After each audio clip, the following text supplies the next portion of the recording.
এটাই কথা ক'বলগীয়া আছে যে বহুত মানে অন্যায় হৈ আছে, নিৰপৰাধী মানুহক ভিতৰত সোমোৱাই থৈছে।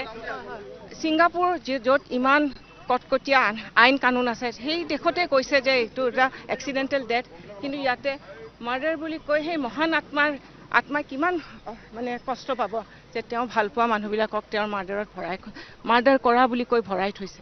চ' মই এইটোৱে ক'ম যে আমাকো ন্যায় লাগে, আমি ভাবিব লাগিব যে নিৰপৰাধী মানুহক ভিতৰত সোমোৱাই থৈ দিছে। হয়, তেখেতে আহিছে আমাক ৰিপ্ৰেজেণ্ট কৰিবলৈ। তেখেতে আগৰ আৰু হেৰিও আছে, ৰাজদীপ, হয় তেখেতো আছে।